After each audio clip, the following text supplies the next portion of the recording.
ಒಂದು ಹೊಸ ಮನೆ, ಮೂವರು ಸ್ನೇಹಿತರು, ಆಮೇಲೆ ಅಟ್ಟದಲ್ಲಿ ಸಿಕ್ಕಿದ್ದು ಒಂದು ಮೊಳೆ ಹೊಡೆದ ಮರದ ಪೆಟ್ಟಿಗೆ. ಇದು ಕೇಳೋಕೆ ಏಕ್ದಮ್ ಕ್ಲಾಸಿಕ್ ಭಯಾನಕ ಕತೆ ಶುರುವಾದ ಹಾಗೆ ಇದೆ ಅಲ್ವಾ? ಹೌದು ಹೌದು. ಕ್ರಿಸ್, ಜೆನಿಫರ್ ಮತ್ತು ಅಲೆಕ್ಸಾಂಡ್ರಾ ಈ ಮೂವರು ಕಾಲೇಜು ವಿದ್ಯಾರ್ಥಿಗಳು. ಅವರು ಹೊಸ ಮನೆಗೆ ಬಂದಾಗ ಆ ಧೂಳು ತುಂಬಿದ ಅಟ್ಟದಲ್ಲಿ ಆ ಪೆಟ್ಟಿಗೆ ಸಿಗುತ್ತೆ. ಆ ಪೆಟ್ಟಿಗೆ ಒಳಗೆ ಇದ್ದಿದ್ದು ಅದು ಅವರ ಜೀವನವನ್ನೇ ಬದಲಾಯಿಸುತ್ತೆ ಅಂತ ಹೇಳಬಹುದು. ಖಂಡಿತ. ಇದು ಹಾಂಟೆಡ್ ಡಾಲ್ ಅಥವಾ ಅಂದ್ರೆ ಶಾಪಗ್ರಸ್ತ ಗೊಂಬೆಯ ಕಥೆಯ ಎಲ್ಲಾ ಲಕ್ಷಣಗಳನ್ನು ಹೊಂದಿದೆ. ಅನ್ನಾಬೆಲ್ ಇರಬಹುದು, ಚಕಿ ಇರಬಹುದು. ಹೌದು, ಈ ಥರದ ಗೊಂಬೆಗಳು ಅಂದ್ರೆ ನಮ್ಗೆ ತಕ್ಷಣ ನೆನ್ಪಾಗೋದು ಭಯ, ಆತಂಕ, ಆಮೇಲೆ ಹಿಂಸೆ. ಈ ಕಥೆಯ ಮೂಲ ಸಾಮಗ್ರಿಗಳು ಕೂಡ ನಮ್ಮನ್ನು ಅದೇ ದಾರಿಯಲ್ಲಿ ಕರ್ಕೊಂಡು ಹೋಗೋಕೆ ರೆಡಿಯಾಗಿರುತ್ತೆ. ಆದ್ರೆ ಈ ಕಥೆಯ ವಿಶೇಷತೆಯೇ ಬೇರೆ. ಇಲ್ಲಿ ಒಂದು ಪ್ರಶ್ನೆ ಹುಟ್ಕೊಳ್ಳುತ್ತೆ. ಒಂದು ವೇಳೆ ಒಂದು ದುಷ್ಟಶಕ್ತಿ ತನ್ನ ದುಷ್ಟ ಕೆಲಸದಲ್ಲಿ ಪದೇ ಪದೇ ಸೋತ್ರೆ ಏನಾಗುತ್ತೆ? ಆ ಭಯಾನಕ ಗೊಂಬೆ ಒಂದು ಹಾಸ್ಯದ ವಸ್ತುವಾಗಿ ಬದಲಾದಾಗ ಕಥೆ ಎಲ್ಲಿಗೆ ಹೋಗುತ್ತೆ? ಅದೇ, ಬನ್ನಿ ಫಿನ್ಲೆ ಅನ್ನೋ ಈ ವಿಚಿತ್ರ ಗೊಂಬೆಯ ಕಥೆಯನ್ನ ಸ್ವಲ್ಪ ಉಂದಾಣದಿಂದ ನೋಡೋಣ. ಸರಿ, ಹಾಗಾದ್ರೆ ಕಥೆ ಶುರುವಾಗೋದೇ ಆ ಧೂಳು ತುಂಬಿದ ಅಟ್ಟದಲ್ಲಿ. ಕ್ರಿಸ್ಗೆ ಆ ಮೊಳೆ ಹೊಡೆದ ಪೆಟ್ಟಿಗೆ ಸಿಕ್ಕಾಗ ಅವನಲ್ಲಿ ಒಂಥರ ಕುತೂಹಲ ಹೆಚ್ಚಾಗತ್ತೆ. ಆದ್ರೆ ಜೆನಿಫರ್ಗೆ ಆ ಜಾಗ ನೋಡಿದ ತಕ್ಷಣ ಅಸಹಾಯ. ಹೌದು, ಕ್ರಿಸ್ ಇದೆಲ್ಲ ನೋಡೋಕೆ ಒಂಥರ ಇದೆ, ಎಲ್ಲೆಲ್ಲೋ ಜೇಡ್ರ ಬೆಲೆ ಅಂತಾಳೆ. ಅವಳ ಭಾವನೆಗಳಲ್ಲಿ ಭಯ ಅನ್ನೋದಕ್ಕಿಂತ ಹೆಚ್ಚಾಗಿ ಜುಗುಪ್ಸೆ ಇರುತ್ತೆ. ಆಕ್ಚುಲಿ ಇಲ್ಲಿ ಮೊದಲನೇದಾಗಿ ನಿರೀಕ್ಷೆ ಮತ್ತು ವಾಸ್ತವದ ನಡುವಿನ ವ್ಯತ್ಯಾಸ ಕಾಣಿಸುತ್ತೆ. ಜೆನಿಫರ್ನ ಪ್ರತಿಕ್ರಿಯೆ ಒಂದು ತುಂಬಾನೇ ಸಾಮಾನ್ಯ ಮನುಷ್ಯರ ಪ್ರತಿಕ್ರಿಯೆ. ಆದರೆ ಕ್ರಿಸ್ ಪೆಟ್ಟಿಗೆಯನ್ನು ತೆರೆದಾಗ ಅದ್ರೊಳಗೆ ಒಂದು ವೆಂಟ್ರಿಲಾಕ್ವಿಸ್ಟ್ ಗೊಂಬೆ. ಅದರ ಬಾಯಿಗೆ ಬಟ್ಟೆ ತುರುಕಿ ಸರ್ಪಳಿಯಿಂದ ಕಟ್ಟಿಹಾಕಲಾಗಿರುತ್ತೆ. ಅದ್ರ ಹೆಸರು ಫಿನ್ಲೆ. ಆ ದೃಶ್ಯ ನೋಡಿದ ತಕ್ಷಣ ಜೆನಿಫರ್ಗೆ ಭಯ ಶುರುವಾಗುತ್ತೆ. ಹೌದು, ಬೇಡ ಕ್ರಿಸ್, ಇದನ್ನು ವಾಪಸ್ಸಿಟ್ಬಿಡು, ಸರಿ ಕಾಣಿಸ್ತಿಲ್ಲ ಅಂತಾಳೆ. ಆದ್ರೆ ಕ್ರಿಸ್ಗೆ ಇದೆಲ್ಲ ತಮಾಷೆ ಅನ್ನಿಸ್ತಂತಾನೆ. ನಿನ್ಗೇನ್ ಪ್ರಾಬ್ಲಮ್, ಇದು ಸಖತ್ತಾಗಿದೆ ಅಂತಾನೆ. ಅಷ್ಟೇ ಅಲ್ಲ, ತಾನು ಯಾವಾಗಲೂ ಒಬ್ಬ ವೆಂಟ್ರಿಲಾಕ್ವಿಸ್ಟ್ ಆಗ್ಬೇಕು ಅಂದುಕೊಂಡಿದ್ದೆ ಅಂತ ಹೇಳಿ ಆ ಗೊಂಬೆ ಜೊತೆ ಆಟವಾಡೋಕೆ ಶುರು ಮಾಡ್ತಾನೆ. ಹೌದು, ಫಿನ್ಲೆ ಬಾಯಿಂದ ಒಂದು ಅಸಂಬದ್ಧ ಜೋಕ್ ಹೇಳಿಸ್ತಾನೆ, ಕಂದು ಬಣ್ಣ ಮತ್ತು ಜಿಗುಟಾಗಿರುವುದು ಯಾವುದು ಅಂತ. ಅದಕ್ಕೆ ಜೆನಿಫರ್ ಕಿರಿಕಿರಿಯಿಂದ, ಕ್ರಿಸ್, ನಿನ್ನ ಬಾಯಿ ಅಲುಗಾಡ್ತಿರೋದು ಕ್ಲಿಯರ್ ಆಗಿ ಕಾಣಿಸ್ತಿದೆ ಅಂತಾಳೆ. ಆ ಜೋಕ್ನ ಉತ್ತರ ಒಂದು ಕೋಲು. ಇದು ಎಷ್ಟು ಕೆಟ್ಟ ಜೋಕ್ ಅಂದ್ರೆ ಜೆನಿಫರ್ನ ತಾಳ್ಮೆನೇ ಹೊರಟೋಗುತ್ತೆ. ಅವಳು, ನಾನ್ ಕೇಳಿದ್ರಲ್ಲೇ ಇದು ವರ್ಸ್ಟ್ ಜೋಕ್, ಆ ಗೊಂಬೆನ ಅಲ್ಲೇ ಇಟ್ಟು ಬಾ, ಕೆಳಗೆ ಪ್ಯಾಕಿಂಗ್ಗೆ ಹೆಲ್ಪ್ ಮಾಡು ಅಂತ ಗದರುತ್ತಾಳೆ. ಹಾಗೆ ಅವರು ಫಿನ್ಲೆಯನ್ನ, ಅಂದ್ರೆ ಆ ಭಯದ ಕಲ್ಪನೆಯನ್ನ ಅಟ್ಟದಲ್ಲೇ ಬಿಟ್ಟು ಬರ್ತಾರೆ. ಆದ್ರೆ ಆ ಕಲ್ಪನೆ ಸುಮ್ನೆ ಕೂರ್ಲಿಲ್ಲ. ಅದೇ ರಾತ್ರಿ ಮನೆಯಲ್ಲಿ ವಿಚಿತ್ರ ಶಬ್ದಗಳು ಶುರುವಾಗ್ತವೆ. ಏನೋ ದಡಾರಂತ ಬಿದ್ದಾಗೆ, ಸರಪಳಿ ಎಳೆದ ಹಾಗೆ, ಸಂಘಕಾಲುಗಳು ಪಟಪಟನೆ ಓಡಾಡಿದ ಹಾಗೆ ಸದ್ದು. ಮೂವರಿಗೂ ಒಂಥರ ಟೆನ್ಷನ್, ಭಯ ಶುರುವಾಗುತ್ತೆ. ಇದ್ದಕ್ಕಿದ್ದಂತೆ ಅಟ್ಟದ ಮೆಟ್ಟಿಲುಗಳು ತಾವಾಗಿಯೇ ಕೆಳಗೆ ಇಳಿಯುತ್ತವೆ. ಇಲ್ಲಿಯವರೆಗೂ ಕಥೆ ನಾವು ಊಹಿಸಿದಂತೆಯೇ ಕ್ಲಾಸಿಕ್ ಹಾರರ್ ದಾರಿಯಲ್ಲೇ ಸಾಕ್ತಿದೆ. ಹೌದು, ಆದ್ರೆ ಮರುದಿನ ಬೆಳಗ್ಗೆ ನೋಡಿದಾಗ ಫಿನ್ಲೆ ಅಟ್ಟದಿಂದ ಕೆಳಗೆ ಬಂದು ಕೂತಿರುತ್ತೆ. ಇದನ್ನ ಯಾರು ಮಾಡಿದ್ದು ಅಂತ ಕ್ರಿಸ್ ಮತ್ತು ಅಲೆಕ್ಸಾಂಡ್ರಾ ಒಬ್ರ ಮೇಲೊಬ್ರು ಆರೋಪ ಮಾಡ್ತಾರೆ. ನಾನ್ ಮುಟ್ಟಿಲ್ಲ ಅಂದ್ರೆ ನಾನೂ ಮುಟ್ಟಿಲ್ಲ ಅಂತಾರೆ. ಇಲ್ಲಿಂದ ಕಥೆ ಒಂದು ದೊಡ್ಡ ತಿರುವು ತೆಗೆದುಕೊಳ್ಳುತ್ತೆ. ಇದನ್ನ ಜಾನ್ರೆ ಸಬ್ವರ್ಷನ್ ಅಂತಾರಲ್ಲ, ಅದಕ್ಕೊಂದು ಒಳ್ಳೆ ಉದಾಹರಣೆ. ಅಂದ್ರೆ ಕಥೆ ಶುರುವಾಗೋದು ಕ್ಲಾಸಿಕ್ ಹಾಂಟೆಡ್ ಡಾಲ್ ಟ್ರೋಪಿಂದ, ಆದ್ರೆ ಈಗ ಅದು ಸಂಪೂರ್ಣವಾಗಿ ಬೇರೆ ದಾರಿಗೆ ಹೊರಳುತ್ತಿದೆ. ಓಕೆ, ಅಂದ್ರೆ ಆ ಭಯದ ವಾತಾವರಣ ನಿಧಾನವಾಗಿ ಹಾಸ್ಯ ಮತ್ತು ಕಿರಿಕಿರಿಯ ಕಡೆಗೆ ಹೋಗುತ್ತಾ? ಎಕ್ಸಾಕ್ಟ್ಲಿ. ಫಿನ್ಲೆ ಅವರನ್ನ ಕೊಲ್ಲಲು ಪ್ರಯತ್ನಿಸುತ್ತೆ, ಆದ್ರೆ ಅದರ ಎಲ್ಲಾ ಪ್ರಯತ್ನಗಳು ವಿಫಲವಾಗುತ್ತವೆ. ಹೌದು, ಒಂದು ದಿನ ಜೆನಿಫರ್ ಲಾಂಡ್ರಿ ಮಾಡುವಾಗ ಫಿನ್ಲೆ ಅವಳನ್ನ ಹೆದರಿಸಲು ಬರುತ್ತೆ. ಅವಳದನ್ನ ಅಲೆಕ್ಸ್ ಮಾಡಿದ ತಮಾಷೆ ಅಂತ ಅಂದ್ಕೊಂಡು, ತುಂಬಾ ಫನ್ನಿ ಆಯ್ತು ಅಲೆಕ್ಸ್ ಅಂತ ಕೂಗಾಡ್ತಾಳೆ.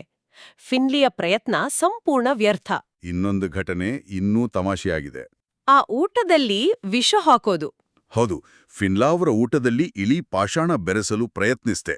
ಅದನ್ನು ನೋಡಿದ ಜೆನಿಫರ್ ಭಯಪಡುವ ಬದಲು, ಕ್ರಿಸ್, ಈ ಸಣ್ಣ ಹಾಳಾದದ್ದು ಮತ್ತೆ ಊಟದಲ್ಲಿ ವಿಷ ಹಾಕಲು ಪ್ರಯತ್ನಿಸ್ತಿದೆ ಅಂತ ಕೂಗುತ್ತಾಳೆ. ಆ ಮತ್ತೆ ಅನ್ನೋ ಪದ ಅದು ಬಹಳ ಮುಖ್ಯ. ಹೌದು, ಅಂದ್ರೆ ಇದು ಮೊದಲನೇ ಸಲ ಅಲ್ಲ. ಆ ಭಯ ಅನ್ನೋದು ಒಂದು ದಿನನಿತ್ಯದ ಕಿರಿಕಿರಿಗೆ ಇಳಿದೋಗಿದೆ. ಇದು ಎಷ್ಟು ನೈಜವಾದ ಪ್ರತಿಕ್ರಿಯೆ ಅಂತ ನಿಮ್ಗನ್ಸುತ್ತೆ? ಅದು ಮನುಷ್ಯನ ಸಹಜ ಗುಣ. ಯಾವುದೇ ನಿರಂತರವಾದ ಪ್ರಚೋದನೆ ಎಷ್ಟೇ ಭಯಾನಕವಾಗಿದ್ರೂ ಕಾಲಕ್ರಮೇಣ ತನ್ನ ಪ್ರಭಾವ ಕಳೆದುಕೊಳ್ತದೆ. ಮನೋವಿಜ್ಞಾನದಲ್ಲಿ ಇದನ್ನ ಹ್ಯಾಬಿಚುಯೇಷನ್ ಅಂತ ಕರೆಯುತ್ತಾರೆ. ಅಂದ್ರೆ ಒಂದು ವಿಷಯಕ್ಕೆ ನಾವು ಒಗ್ಗಿ ಹೋಗುವುದು. ಹೌದು. ಇಲ್ಲಿ ಒಂದು ಭಯಾನಕ ಗೊಂಬೆಯ ಕೊಲೆ ಪ್ರಯತ್ನಗಳು ಅವರಿಗೆ ರೂಢಿಯಾಗಿ ಹೋಗಿ ಒಂದು ನ್ಯೂಸೆನ್ಸ್, ಒಂದು ಕಿರಿಕಿರಿಯಾಗಿ ಮಾರ್ಪಟ್ಟಿವೆ. ಅದಕ್ಕೆ ಕ್ರಿಸ್ ಒಂದು ಸಾಕು ಪ್ರಾಣಿಯನ್ನು ಓಡಿಸುವ ಹಾಗೆ ಹೋಗು, ಆಚೆ ಹೋಗು ಅಂತ ಫಿನ್ಲೆಯನ್ನು ಓಡಿಸ್ತಾನೆ. ಈ ವೈಫಲ್ಯಗಳ ಕ್ಲೈಮ್ಯಾಕ್ಸ್ ಬರೋದು ಜೆನಿಫರ್ನ ಹುಟ್ಟುಹಬ್ಬದ ದಿನ. ಹೌದು. ಫಿನ್ಲೆ ಅಡುಗೆ ಮನೆಯ ಚಾಕು ಹಿಡಿದು ಬಂದಾಗ ಅವರು ಹೆದರುವುದರ ಬದಲು ನಗುತ್ತಾರೆ. ಹೋ, ಮೈಕಲ್ ಮೈಯರ್ಸ್ ಬಂದಿದ್ದಾನಾ ಅಂತ ಗೇಲಿ ಮಾಡ್ತಾರೆ. ಈ ಎಲ್ಲಾ ಸೋಲುಗಳಿಂದ ಫಿನ್ಲೆಗೆ ತೀವ್ರ ನಿರಾಶೆಯಾಗುತ್ತೆ.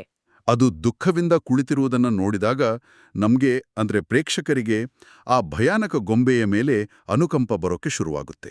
ಖಂಡಿತ. ಇಲ್ಲಿ ಕಥೆಗಾರರು ವಿಲನ್ ಅಸಾಮರ್ಥ್ಯ ಅಥವಾ ವಿಲನ್ ಇನ್ಕಾಂಪಿಟೆನ್ಸ್ ಅನ್ನೋ ತಂತ್ರವನ್ನ ಬಳಸ್ತಾರೆ. ಚಕಿ ಅಥವಾ ಅನ್ನಬೆಲ್ ತರಹದ ಗೊಂಬೆಗಳು ಸರ್ವಶಕ್ತ ಅಂತ ಅನ್ಸಿದ್ರೆ ಫಿನ್ಲೆ ಪದೇ ಪದೇ ಸೋಲುತ್ತೆ. ಈ ಸೋಲು ಅದರ ದುಷ್ಟ ಉದ್ದೇಶವನ್ನ ಹಾಸ್ಯಕ್ಕೆ ತಿರುಗಿಸಿ ನಮ್ಮನ್ನ ಅದಕ್ಕೆ ಒಂದು ಮಾನವೀಯ ದೃಷ್ಟಿಯಿಂದ ನೋಡುವಂತೆ ಮಾಡುತ್ತೆ. ಪ್ರೇಕ್ಷಕರು ವಿಲನ್ಗೆ ಸಹಾನುಭೂತಿ ತೋರಿಸೋದು ಇಲ್ಲಿ. ಈ ಸಹಾನುಭೂತಿ ಇರ್ಲಿ, ಕಥೆಯಲ್ಲಿ ಅಧಿಕಾರದ ಸಮತೋಲನವೇ ಬದಲಾಗುತ್ತೆ. ಹೌದು, ಆ ಬೆಕ್ಕಿನ ಘಟನೆ. ಒಂದು ದಿನ ಅವರ ಸಾಕು ಬೆಕ್ಕು ಮನೆಯಲ್ಲಿ ಎಲ್ಲೋ ಮೂತ್ರ ಮಾಡಿರುತ್ತೆ.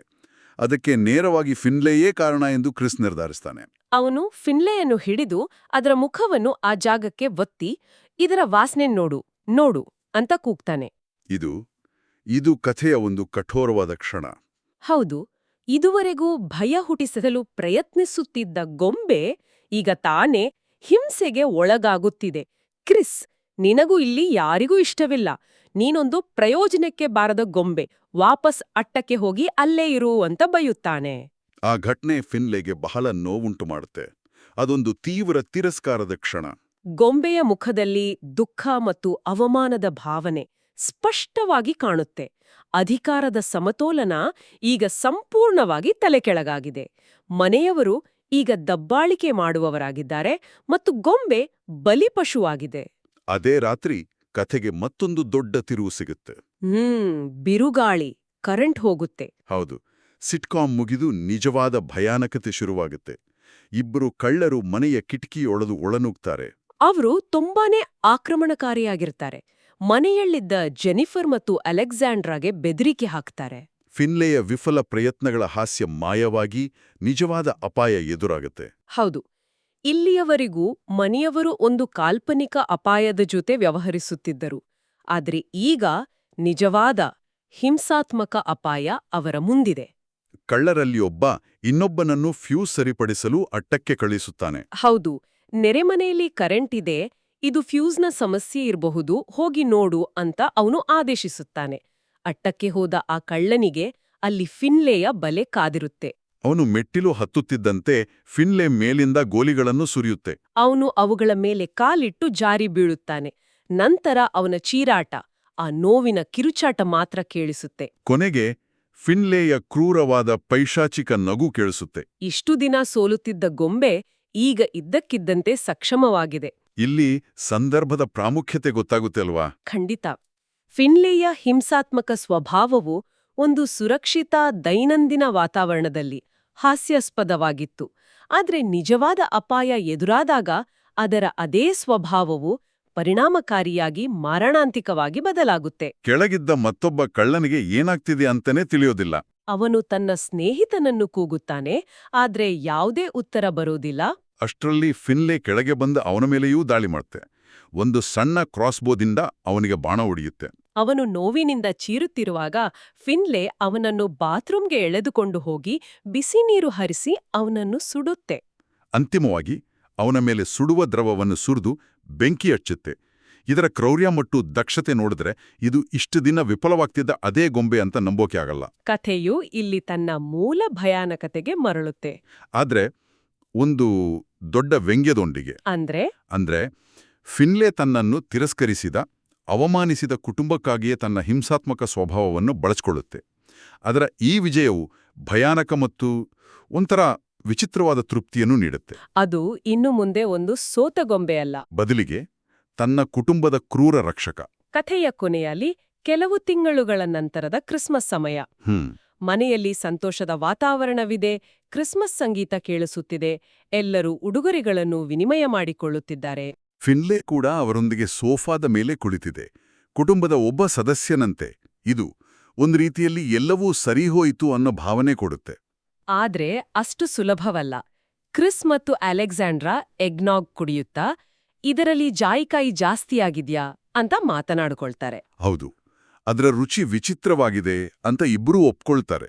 ನಂತರ ಅವರು ಪಕ್ಕದಲ್ಲಿ ಕುಳಿತಿದ್ದ ಫಿನ್ಲೆಯ ಕಡೆ ತಿರುಗಿ, ಫಿನ್ಲೆ, ನಿನ್ನದ್ ಹೇಗಿದೆ ಅಂತ ಕೇಳ್ತಾರೆ. ಆ ದೃಶ್ಯದೊಂದಿಗೆ ಕಥೆ ಮುಗಿಯುತ್ತೆ. ಫಿನ್ಲೆ ಈಗ ಆ ಮನೆಯ ಒಬ್ಬ ಅಂಗೀಕೃತ ಸದಸ್ಯ. ಆದ್ರೆ ಆ ಪಾನೀಯದ ವಿಚಿತ್ರ ರುಚಿಯ ಹಿಂದಿನ ಕಾರಣ ಫಿನ್ಲೆಯೇ ಇರಬಹುದೇ ಎಂಬ ಪ್ರಶ್ನೆ ಹಾಗೆಯೇ ಉಳಿಯುತ್ತೆ. ಹೌದು, ಅವರ ನಡುವಿನ ಸಂಬಂಧ ಈಗ ಸರಿಹೋಗಿದೆಯಾದ್ರೂ ಫಿನ್ಲೆಯೊಳಗಿನ ಅಪಾಯಕಾರಿ ಸ್ವಭಾವ ಸಂಪೂರ್ಣವಾಗಿ ಮಾಯವಾಗಿಲ್ಲ ಅನ್ನೋ ಒಂದು ಸೂಕ್ಷ್ಮ ಮತ್ತು ಆತಂಕಕಾರಿ ಸೂಚನೆಯನ್ನು ಇದು ನೀಡುತ್ತೆ. ಅಂದ್ರೆ ಅದೊಂದು ಸುಖಾಂತ್ಯವಲ್ಲ. ಅಲ್ಲ, ಅದೊಂದು ಅಹಿತಕರ ಒಪ್ಪಂದ. The family has accepted their pet monster. ಏಕೆಂದ್ರೆ ಅದರ ಹಿಂಸೆಯೂ ಅವರಿಗೆ ಉಪಯುಕ್ತವಾಗಿತ್ತು. ಹೌದು, ಆದ್ರೆ ಆ ಎಗ್ನಾಗ್ನ ದೃಶ್ಯವು ನೆನಪಿಸುತ್ತೆ, ಫಿನ್ಲೆಯನ್ನು ಒಪ್ಪಿಕೊಳ್ಳಲಾಗಿದೆಯೇ ಹೊರತು ಅದನ್ನು ಪಳಗಿಸಲಾಗಿಲ್ಲ. ಅದರ ಮೂಲ ಸ್ವಭಾವ ಇನ್ನೂ ಜೀವಂತವಾಗಿದೆ. ಹಾಗಾದರೆ ಒಂದು ಪೆಟ್ಟಿಗೆಯೊಳಗಿನ ಗೊಂಬೆಯಾಗಿ ಶುರುವಾದ ಫಿನ್ಲೆಯ ಕಥೆ ವಿಫಲ ಕೊಲೆಗಾರನಾಗಿ ನಂತರ ಮನೆಯ ವಿಚಿತ್ರ ರಕ್ಷಕನಾಗಿ ಕೊನೆಗೊಳ್ಳುತ್ತೆ. ಈ ಕಥೆ ಭಯ ಮತ್ತು ಹಾಸ್ಯವನ್ನು ಬಹಳ ವಿಶಿಷ್ಟವಾಗಿ ಬೆರೆಸುತ್ತೆ. ಒಂದು ಕ್ಷಣ ನಗು ತರಿಸಿದ್ರೆ ಮರುಕ್ಷಣವೇ ಬೆಚ್ಚಿಬೀಳುವಂತೆ ಮಾಡುತ್ತೆ. ಇದು ಕೆಲವು ಆಳವಾದ ಪ್ರಶ್ನೆಗಳನ್ನು ಹುಟ್ಟುಹಾಕುತ್ತೆ ಅಲ್ವಾ? ಹೌದು, ಒಂದು ದುಷ್ಟಶಕ್ತಿ ತನ್ನ ದುಷ್ಟತನದಲ್ಲಿ ವಿಫಲವಾದಾಗ ಅದು ಏನಾಗುತ್ತೆ? ಮತ್ತು ಅದರ ಹಿಂಸೆಯು ತಮ್ಮ ರಕ್ಷಣೆಗಾಗಿ ಬಳಸಲ್ಪಟ್ಟಾಗ ಮಾತ್ರ ಅದನ್ನು ಒಪ್ಪಿಕೊಳ್ಳುವ ಮನುಷ್ಯರ ಬಗ್ಗೆ ಇದು ಏನ್ ಹೇಳುತ್ತೆ? ಹೌದು, ಈ ಗೊಂಬೆ ಮತ್ತು ಅದರ ಕುಟುಂಬದ ನಡುವಿನ ಈ ವಿಚಿತ್ರವಾದ ಒಪ್ಪಂದವು ಸ್ವೀಕಾರ ಮತ್ತು ಅಪಾಯದ ನಡುವಿನ ತೆಳುವಾದ ಗೆರೆಯನ್ನು ತೋರಿಸ್ತದೆ. ಇದು ನಾವು ಯೋಚಿಸಬೇಕಾದ ವಿಷಯ.